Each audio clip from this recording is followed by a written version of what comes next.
بسم اللہ الرحمن الرحیم۔ السلام علیکم۔ ایون ٹی وی کے نیوز اسٹوڈیو سے میں ہوں منیبہ اختر اور میں ہوں انیسہ خالد۔ شامل کریں گے نیوز ہیڈ لائنز۔ جنگ جیت چکے لیکن جلد نکلنا نہیں چاہتے۔ امریکی صدر کا جنگ ختم کرنے کے بیان سے یو ٹرن، کہا ہم نہیں چاہتے ہر 2 سال بعد وہاں جانا پڑے، کام مکمل ہونے تک جنگ جاری رکھیں گے۔ ایران کی ایٹمی پاور کی صلاحیت، نیو فضائیہ سب ختم کر چکے، واضح کیا کہ اپنائے ہرمز پر کڑی نظر رکھے ہوئے ہیں۔ امریکی انتظامیہ تیل کی ترسیل کے لیے کام کر رہی ہے۔ افغانستان سے انخلا تاریخ کا شرمناک دن قرار، جو بائیڈن اربوں روپے کی فوجی سامان کو پیچھے چھوڑ کر آئے ہیں، ہمیں بگرام کو اپنے پاس رکھنا چاہیے تھا۔ امریکی صدر کے دعووں کے باوجود تیل کی قیمتیں کم نہ ہوئی۔ امریکی کروڈ آئل کی قیمت $91.6 پر ٹریڈ کر رہا ہے۔ برطانوی کروڈ آئل کی قیمت $96.6 فی بیرل ہو گئی۔ IEA نے 400 ملین بیرل تیل ریلیز کرنے کا اعلان کیا تھا۔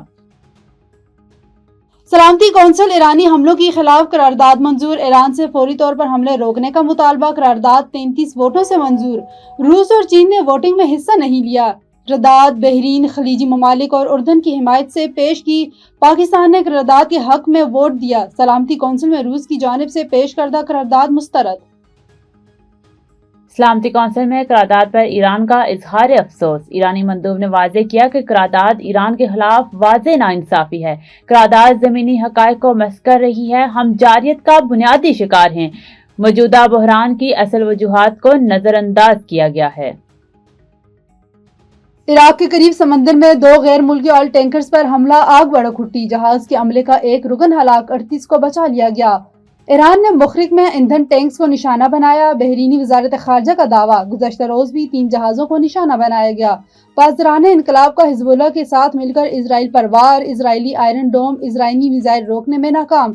سعودی عرب کا 3 بیلسٹک میزائل، 18 ڈرونز گرانے کا دعویٰ، قطر نے بھی 9 بیلسٹک میزائل تباہ کیے۔